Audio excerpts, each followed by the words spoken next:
are going to discuss, it's just a mini tour in our full service, and we want to basically to discuss our thought process, things that we are looking for, and things that are important when it comes to content audit, the best practices, some things that need improvements, and so on. So keeping in mind that disclaimer that we won't showcase a full content audit since we can't do it in 1 hour, but we will showcase a few things that are really interesting and maybe practical to you and your SaaS company. So Antonis, the stage is yours. Thank you, mate. Hello, everyone. I'm Antonis, SEO lead at Minuttia. And yeah, today we're gonna kind of do a quick walkthrough on how we kind of check a SaaS website. This is kind of a part or some tips regarding how you can audit or how we audit, a SaaS website. We are ready. I can share my screen, Zach, if that's okay.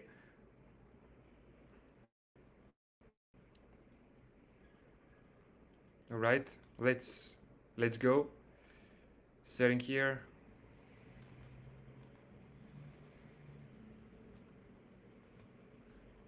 Give me 1 second. Okay, we are ready. Okay, so we were thinking of which side we would like to check in this workshop, and we came to the conclusion that it would be cool to kind of run a quick check for Wistia. It's basically we think it's basically a very cool tool, to be honest. So this is one of the reasons we kind of picked this SaaS product. So yeah, let's begin. So there are 3 basic things when it comes to auditing a SaaS website, and the first one has to do with the product itself.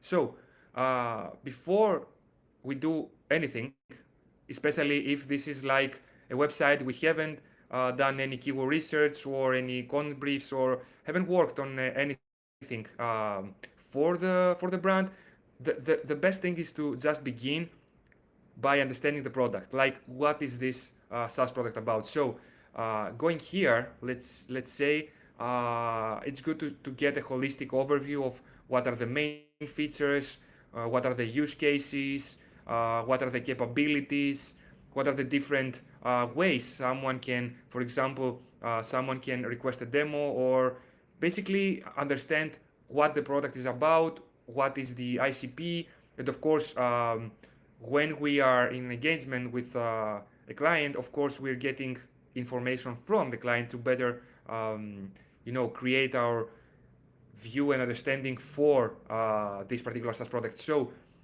the first step is to try and understand what the product is about, what the SaaS we are checking is about. The next thing is to do a quick check when it comes to the website itself. Most SaaS websites are probably like 80% fine when it comes to trust signals, not only SEO wise, but in general. For example, let me give you an example here. What we like to do is check if there are some badges, for example, like G2 badges here, or if there is an about, for example, section, for example, an about us section. Let's say, for example, Wistia has an about us section, a very good about us section. To be honest, it showcases the team, the founders, everything. So another thing I like to do is to check for those elements that sometimes they may be missing. Like, for example, the contact information might not be there. The about us page may be a bit, not cluttered, but all over the place. And there may be, the homepage might be not the best when it comes to trust signals. So we're kind of checking those things to understand if this is basically a website that emits trust when it comes to, okay, we are a legit business, a legit product. So after we do these things at a higher scale, of course, understanding the product and understanding what potential trust elements the website may be missing, we are jumping into a quick check into how the website is getting clicks, is getting users, from organic search. So, for example, we can use SEMrush here to check the whole domain. And there are many things here. This can give you a very good big picture overview of what happens exactly. So the first thing is to get exactly what's the traffic here. SEO tools are not very accurate. Like, I bet this is higher, but this is what we can get. So here, what conclusion we can draw? First of all, branded searches. It's very useful to understand which portion of the traffic is based on branded searches and which portion of the traffic is based on other queries that are driving users into the website. And for example, we see that for Wistia, this is the query here, it's getting this amount of traffic. So we can say that, okay, this portion is based on, for example, this branded query here. And another important thing that kind of correlates with the EEAT is understand that if a website is getting lots of branded traffic, this is very good because it's kind of a huge signal that this is a legit brand in the eyes of Google. So it's a very good indicator. If you see lots of branded traffic, most of the times it means that things might be easier for you when it comes to ranking. And when checking branded searches here, it's not only about the brand name itself, it's about the variations. For example, this is a misspell, but maybe users misspell it. This is a navigational query for the login page. There may be other queries, for example, that indicate branded searches, for example, this one. So it's good to kind of create a sheet, like a Google Sheet, and separate the branded searches from the unbranded searches. And if you're running an audit, you will have access to Google Search Console. So it would be better to do this analysis with Google Search Console data to be more accurate. Or BigQuery data if you're working with BigQuery or other providers. So another thing here we can get from the queries is basically the queries that drive the most traffic. This is something very important because I can quickly understand the topicality of the Saas website. So if I see, like, for example, a website is getting many clicks from terms or queries that are related, for example, to video or video marketing, I can assume that, okay, Google kind of associates our website with these topics here and these themes, because Google kind of associates a website based on the clicks it gets from the specific queries it gets. Like, for example, if I have a SaaS product that is about, let's say, email marketing, and I'm getting most of my clicks from newsletter specific queries, I can say that I'm associated with the whole theme, the whole topic of newsletter. If I'm getting the most of my clicks from other topics, I will be associated with other topics. So yeah, another thing you can do is get the queries and try to understand the topicality of the whole website. And this also will be easier for you when it comes to creating the content strategy, the SEO strategy, because theoretically, going for queries in the same topic that the ones you are getting the most clicks, you're associated with those, it will be easier for you to rank for those. So you can get many insights from here. After examining the queries, you can check the pages, which is also important because here you can see the key traffic drivers of the website. And this is super important here because, first of all, it will give you a top level understanding of the sections of the website. Like, for example, I can see here that Wistia is using a learn subfolder for its blog for the content, and you can also break down, like, okay, what are the subfolders, and you can also go by subfolder level later on. Like, you can examine a specific subfolder, or you can see what are the key topics that drive, the key pages that drive traffic. And you can also draw insights from here. Like for example, if we are getting most of our traffic from, let's say, 3 pages, this is not the case here, of course. If, let's say, for example, we're getting the traffic, most of our traffic from 3 pages, this indicates a higher SEO risk, as we can call it, because if you lose your rankings for those queries, you will basically lose most of your traffic. So it's better to have an understanding of what is the distribution of a website's traffic when it comes to its whole content inventory. You can also separate those pages when it comes to the part of the funnel. I don't actually believe in the marketing funnel as it is. Like for example, I don't think it's as simple as we like to to demonstrate that it is. But somehow we must try to turn this into a model. So yeah, anyway, you can kind of separate the pages that you are examining based on the funnel level. Like for example, is this top of the funnel, middle of the funnel, bottom of the funnel? For example, if you're getting most of your clicks from top of the funnel pages, theoretically, you have to expand into more bottom of the funnel. And this is something that I think it's super important because it kind of creates a high level picture of what you can tackle when it comes to the searcher journey. Another important thing here is try to see, of course, the main traffic drivers, the main pages, and kind of see how those are like declining or ascending. You can draw many conclusions. So moving from this part to the next one, after you have gathered all the URLs, like in the content inventory, you have made your analysis, you have an understanding of what are the key traffic drivers and the topicality of the website. It's about getting the data. And I will demonstrate the template we're using at Minuttia for running content audits. This is the template. We are using this template to audit websites, and this is basically what we collect.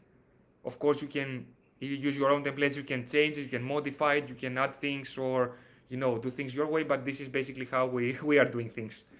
So when you get all your page like URLs here, you can also try to get some data to understand what you can do with each page. For example, some actions it can be to update the page, leave the page as is. For example, if a page is getting both high number of clicks and conversions, or it's generating leads, or it's just an informational piece that's just getting you traffic, that's fine. You can just leave it as is. But sometimes you have to delete pages if they're not performing. You have to update pages or even merge pages if they're like ranking for the same queries or variation of the queries that they're, they may cannibalize each other. So you have to merge those. So we are gathering the data. We are placing all the data in this Google Sheet, and then we are drawing conclusions. Let's start by mentioning some key data and why these are important. First of all, referring domains. This is important because sometimes a page may not be may just be a linkable asset that you kind of distributed, and you may got some backlinks. So if you're auditing a website, even let's say your own website, sometimes you don't know which pages might have generated referring domains. So even if a page has 0 conversions, 0 clicks, if it has referring domains, it may help you when it comes to SEO because it has some page rank backlinks, so it's helpful. Then we have keywords. This is mostly for identifying pages that Google deems irrelevant. Like if you have pages with visibility for 0 keywords, this is a bad indicator. And the more keywords you're having visibility for a URL, that's a good thing, the better, because query counts. This is a very important concept. The more queries you're getting visibility for, the better. Page views, of course, how many page views you're getting. Assist conversions and conversions, because a page might be converting, but that page might also assist in conversions. So if a page doesn't perform so well but kind of assists in converting users, you don't want to remove this page because you will kind of do more harm than good. Of course, conversions, you want to examine which pages are driving conversions, and then some other metrics, leads, customers, and revenue. Most of the times, these are things that you might want to do across department collaboration. You might want to contact your sales team, your CRM team, or other marketing departments. If, for example, you are, an SEO person, the only SEO person in the company, to get potential data for the URLs. Like, for example, you might have a page that's getting only a handful of clicks, but is generating lots of leads when it comes to, the proportion of clicks to leads. So that's a good page, even if it doesn't perform so well, because at the end of the day, SEO is about the bottom line. So if you're getting leads and, of course, conversions and sales, that's what you want. You can dive deeper with customer per URL. These are very kind of more complex metrics to get, but if you can find them, your audit will be better. Internal links, this is important because sometimes you don't want to cut pages that have lots of internal links, or it would be harder to manage them, because if a page is like super dead but it has lots of internal links, you want to consider this when it comes to technical SEO later on. Date modified, this is also can be important for spotting potential pages that must be updated, or could be like created long time ago. Quant score, this is a proprietary metric we use at Minuttia.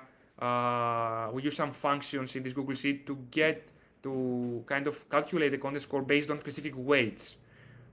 We assign weights for each metric, and we're getting a content score. This content score basically shows us how valuable is each content piece, so we can get a big picture view of the best let's say pages. Target keyword, you want to know the target keyword that its URL is targeting. This is also useful for spotting potential cannibalization issues, and recommend some 301 redirects potentially. AI overview citations, this is also important because it can help us understand for which queries we kind of have a citation. And then you can do other things like track your position, understand search intent, lifecycle stage, like is this a top of the funnel, bottom of the funnel, is the user product aware, problem aware, solution aware, etc. Track your CTAs. You can go as deep as you like in a content audit. You can even track your CTAs to see if the CTA matches your type of page. Like if you have a highly informational page and your CTAs are too commercial, you may not, you might not be using the right CTAs. You may consider using some different ones. And then we have many recommendations. Like these are some examples. You can also add images, increase internal links, schema markup, table of contents, anything that can make the page improve, everything that can make the page be better, because at the end of the day, there are some, in SEO, there are some things that are very detailed. Like for example, you may have a page that's super optimized, super good, but you still might not have, for example, schema, which is a small detail, but it is, or you may lack CTAs, call to actions, or you may don't have images, or many things. So this is the process. These are basically the things that we most of the time are tracking, and this is the whole. Antonis, just template. a note here that all these things are basically page level recommendations, and that our content audit process a human perspective, and that considers not only the quantitative metrics that you can extract from tools like Google Analytics, Google Search Console, any other keyword research tool or whatever, but it also takes into account qualitative aspects that contribute to the overall content quality and user engagement. And this mix is that makes unique our content audit perspective. And also that there is one more perspective that has to do with the content inventory level, but we'll discuss that later on. So you can continue. Yeah, totally. Those are like page level recommendations, and of course the data kind of help us, but it's up to the SEO who is conducting the audit to kind of understand um, what each page can be like, what we can do for each page. Like for example, this is why I said understanding the product is super important, and it's something like it's a starting point. If you don't have product understanding, you can't do anything, right? You can do not only SEO but any marketing, anything related to marketing. So yeah, understanding the product. And apart from these, which are page level, we also look at other things that are more like site wide.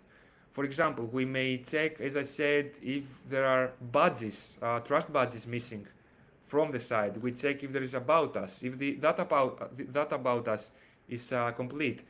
We also check the UX of its page. So let's see, for example, a site. Let's say this one. Just clicking randomly here. So we are diving into the pages, and these are basically what we do here as well in this part with those recommendations. These are why we are doing more than one recommendation. For example, this Antoni, page. just a question from Denis Borisov, and Yep. thanks for asking, Denis. Because it is basically a top of the funnel question, and it's important to make a explanation here. Yep. Basically, Dennis is asking what is the goal of a content marketing audit? All right. So this is kind of based on its like its client, its website. There are different goals, and of course, it's like website may have different goals. For example, we are running a content audit in this these days that it's mostly about finding pages to remove from the website. So our focus is finding pages to remove. But if the client doesn't have a clear like goal, we can just recommend things like if we are recommending like we can recommend removing the pages or updating the pages. So the big picture goal is basically improve the whole content inventory, even when it comes to clean the index by removing the pages or spotting underperforming pages that have potential and recommend to update those, or merge pages to get rid of cannibalization. So yeah, to answer the question, if the client doesn't have a specific objective, we are kind of doing recommendations to improve the whole website when it comes to content and SEO, and improve the whole content inventory. That's great. I think that we answered the question for Dennis. And if you have any Yeah. other questions, feel free to drop them in the comments and we will discuss them later on. But for now, Antonis, you can dive into Wistia's website. So for example, we're also going page by page, and yeah, this may sound like time consuming, but it's an audit, so you have to check almost everything. So let's say, for example, we might check here if, for example, the intro is fine, because there are cases that you see pages that are optimized correctly when it comes to H1, title tags, etc., and the intros are like irrelevant. So we can go here, we can check how this, for example, page can be improved. Like, for example, basically, let's say, for example, we're reviewing this. I could say that maybe a table of contents could be added here. Let's say, for example, or maybe we can recommend other things, like, for example, internal links to other relevant pages, because most of the times when we are auditing a website, there are targets and opportunities for internal linking that were not done, because when you're managing a high level of pages, it's not easy to kind of interlink everything correct all the time. So for example, let's say that if we are having for example, a page with Vimeo alternatives, and there isn't an internal link to, let's say, Vimeo alternatives, we might like recommend a link to improve, the relevancy and the connections between those pages. We also check authors, like if we have an author, we want to check, like, for example, things like author profiles, schema, person schemas, all those things. So detailed audit that has to do for each page, not only when it comes to the metrics, but the content itself. And there are many cases where like a page, can drive clicks, but sometimes when you recommend, like, okay, here we can add a call to action, an extra call to action, or we can add internal links to other pages, that page can not only improve conversions, but it can also help improve the rankings of other pages because of the internal links, because of, all these things. So yeah, we also go page by page, and we are reviewing almost all the content of the page. We also check things like broken links, because sometimes a page might have broken links, anything that can basically distort the reader's user experience.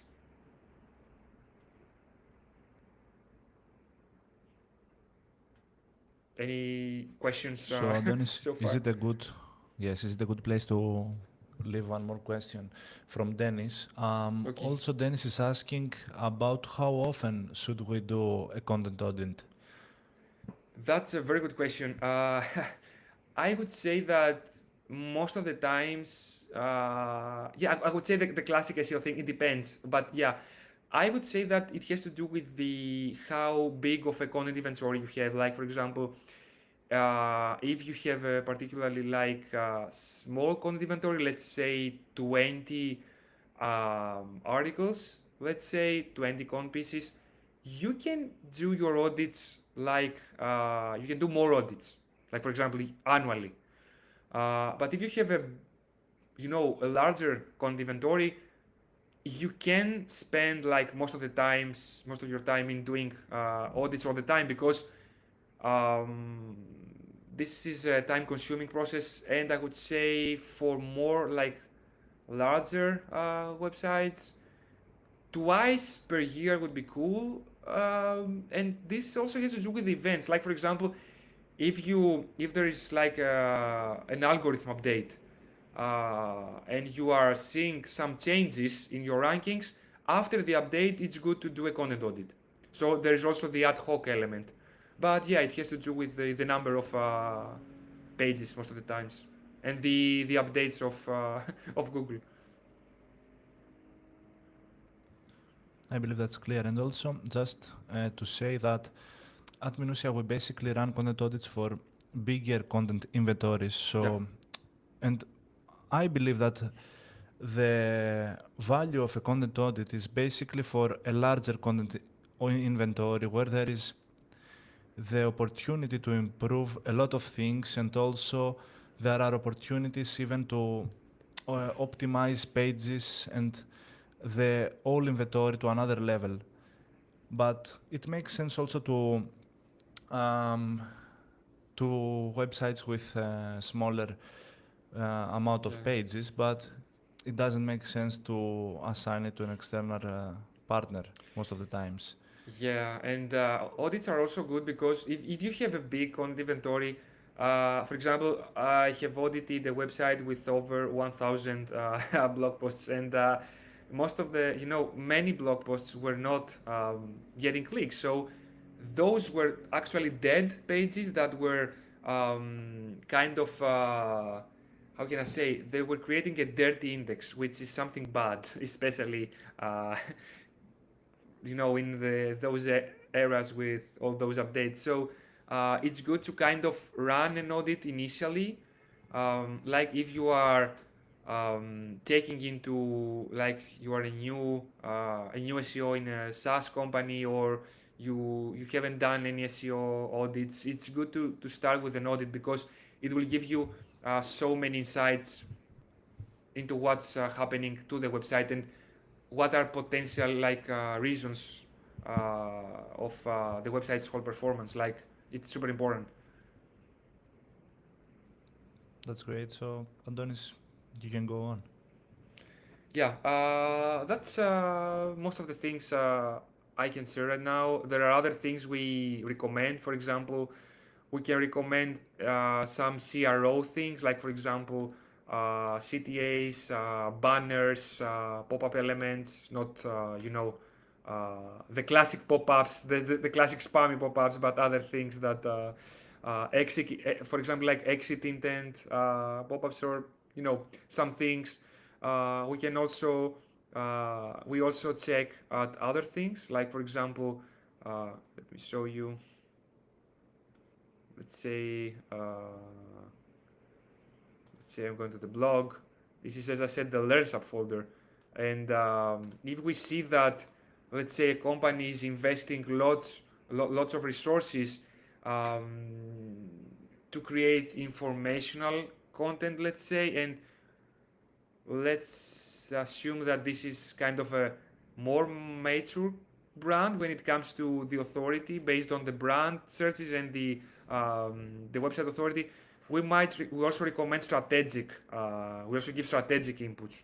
Like for example, I have run an audit where there were like many like informational top of the funnel pages, like I don't know, over like how can I say, over 400, which is if you think that the whole inventory could be like 500, it's a lot. So let's say you wanna give strategic insights as well. This is not only about handling the current content.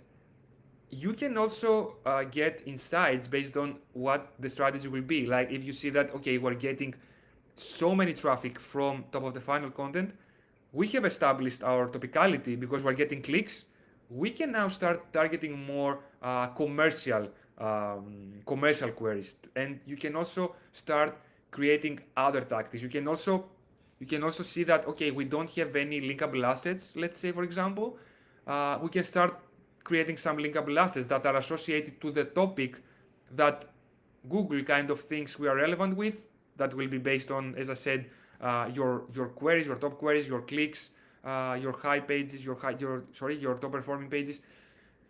And an audit is also something that will give you strategic insights. So at Minuttia, we also like to come up with strategic insights. Like for example, we can recommend, okay, your content inventory is lacking, for example, linkable assets, or is lacking commercial topics based on the competition and based on the percentage of, for example, your informational queries. So the audit is a pathway to the strategy as well. And this is why I said earlier, when you initiate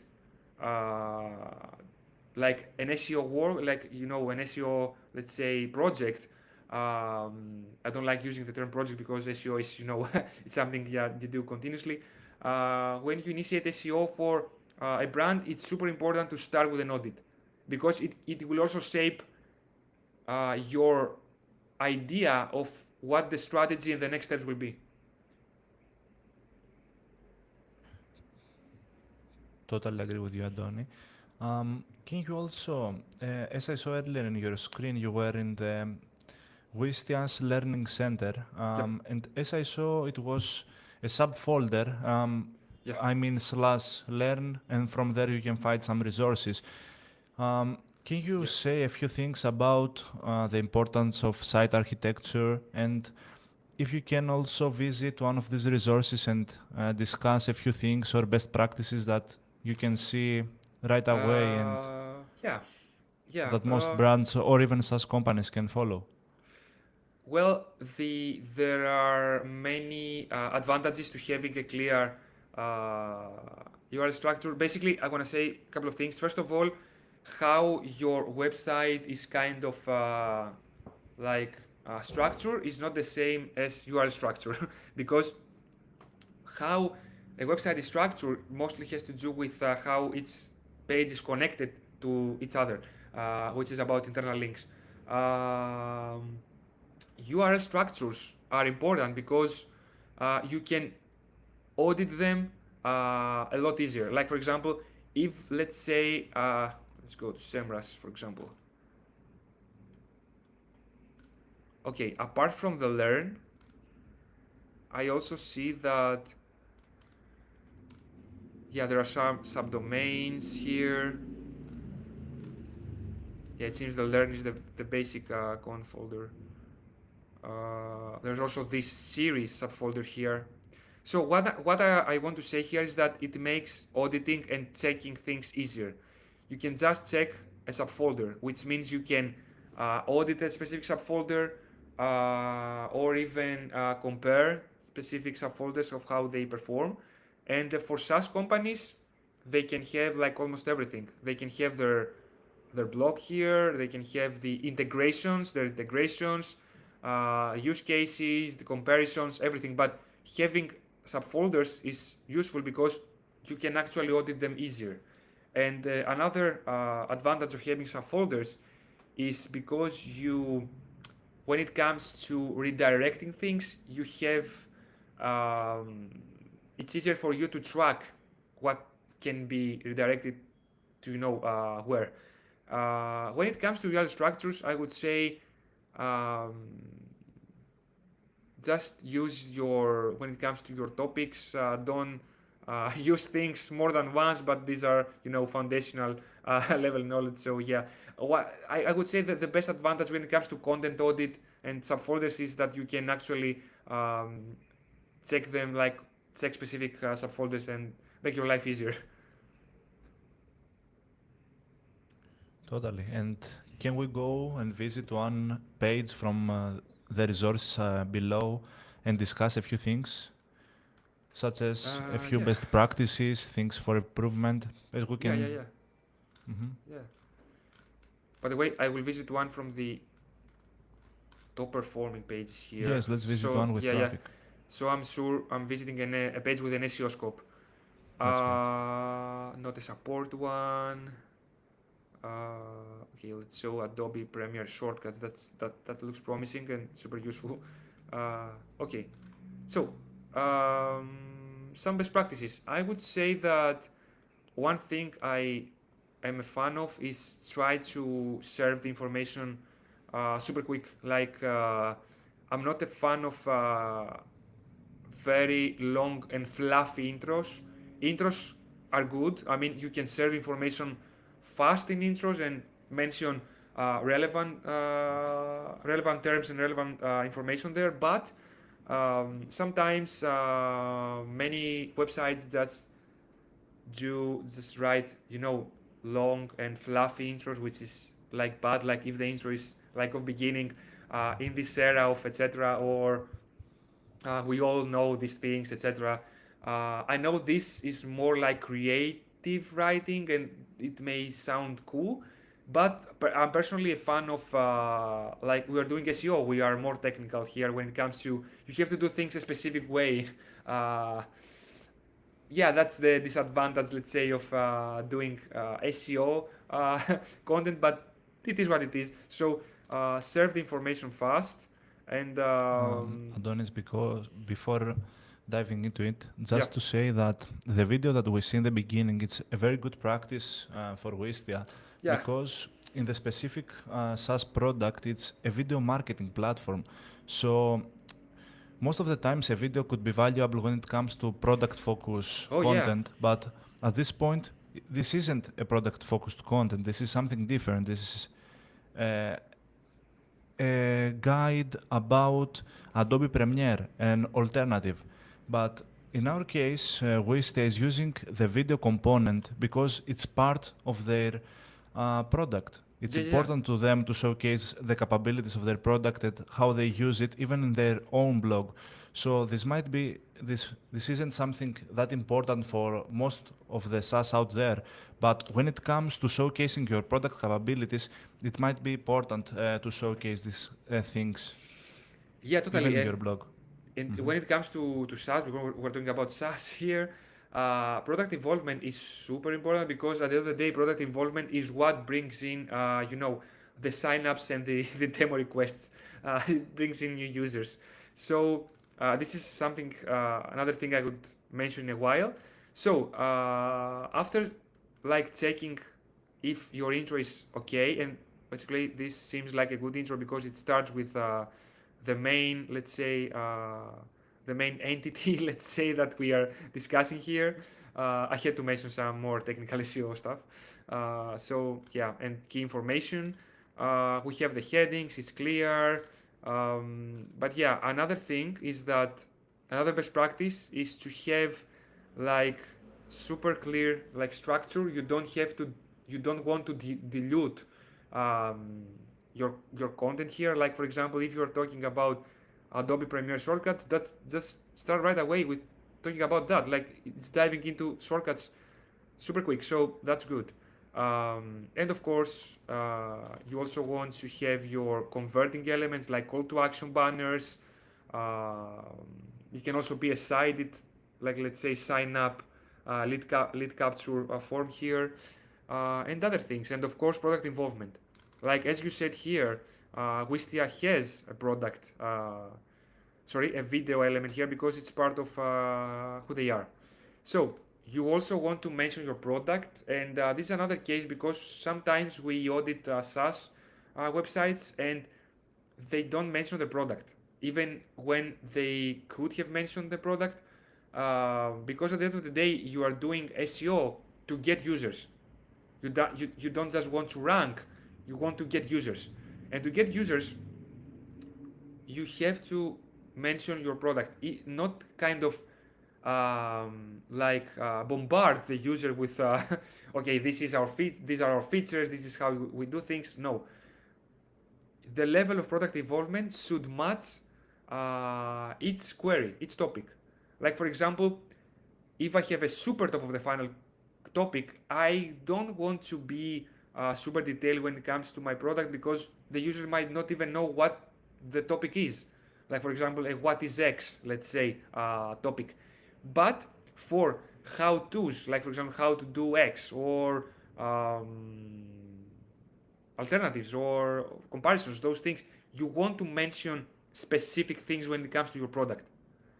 And even how to's, either those pages. I mean, this is where the magic happens at when it comes to SaaS SEO. And for example, some other queries could be the how to choose, right? For example, how to choose X software, how to choose video marketing software, for example. You want to highlight your product based on the query. You don't want to overload the user, of course, and you don't want to add call to actions everywhere.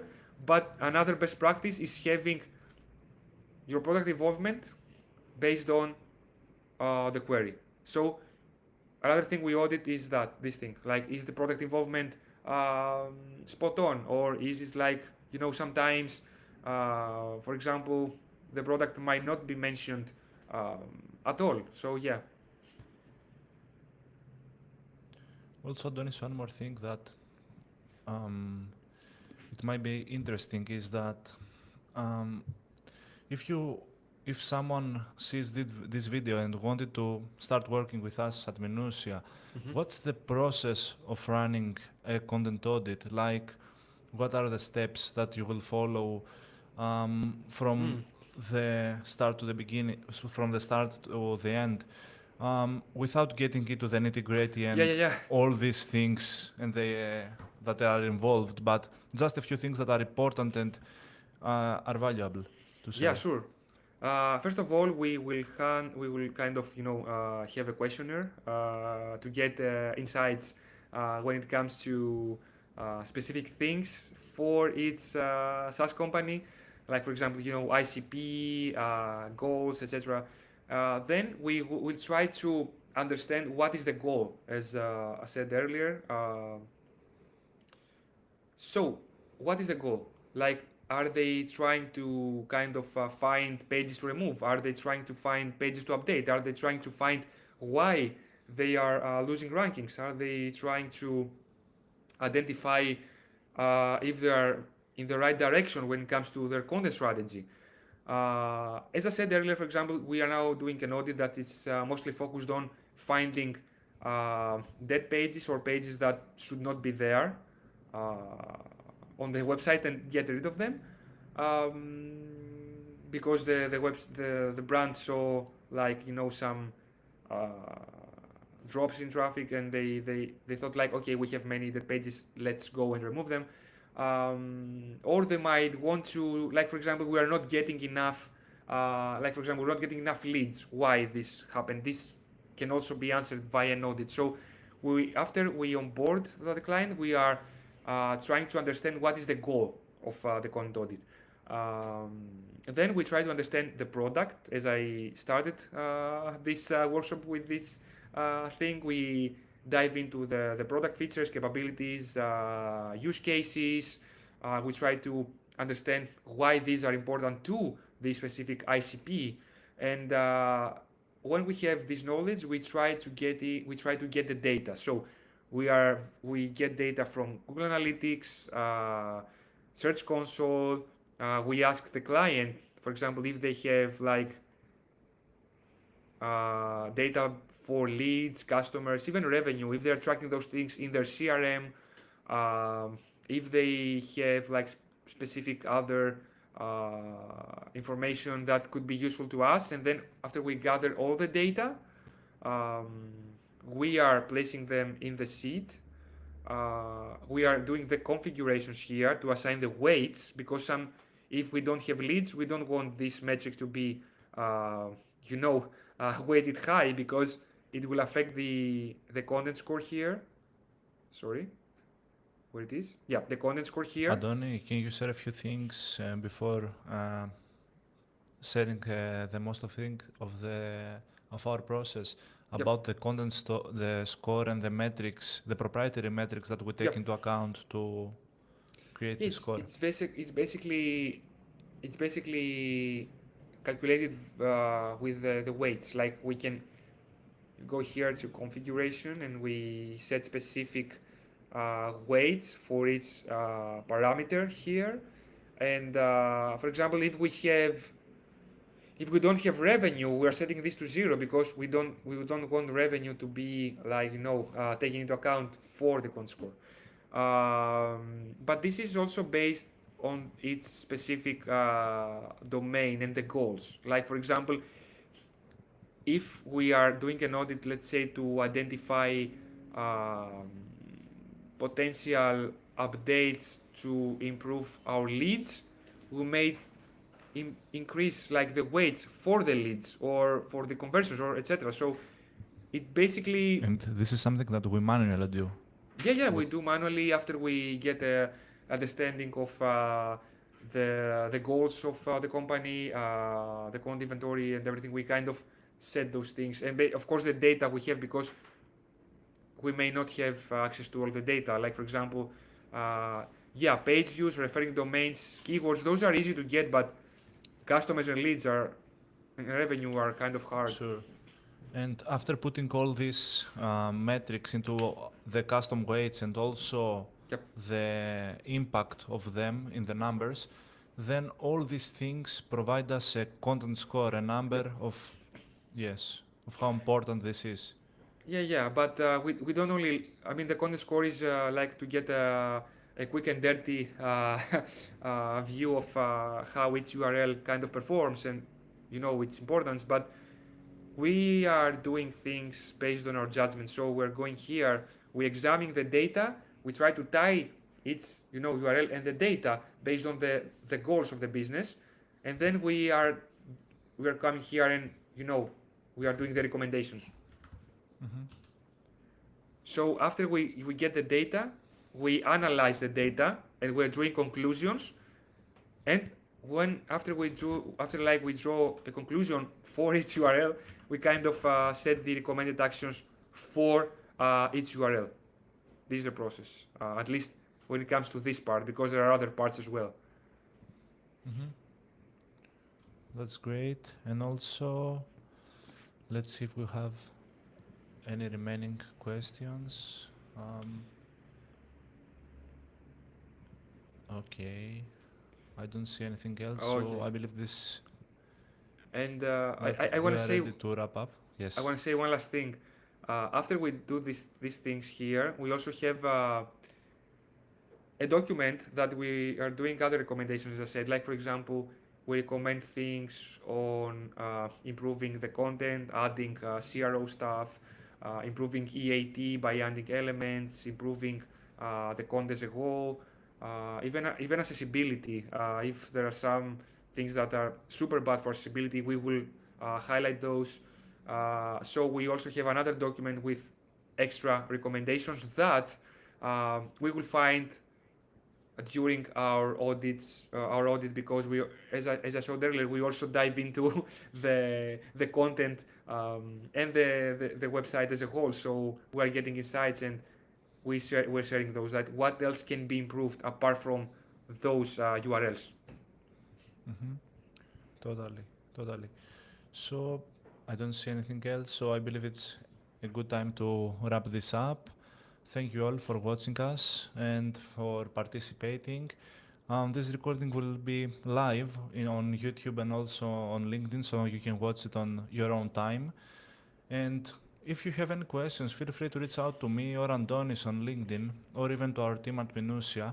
And I'll kindly prompt you to visit our website, see a few resources, because we have some extended resources regarding how we do things, about content audit and many other things that we are doing. And also to check out and also sign up to our newsletter, where we share a few really interesting insights about B2B, Saas, and content marketing, and some case studies from the biggest companies out there. And also check out Growth Waves at growthwaves.com. And pretty much that was it. Adoni, thank you. Thank you Thank you very for much. your time, and see you all. Bye. Bye, everyone.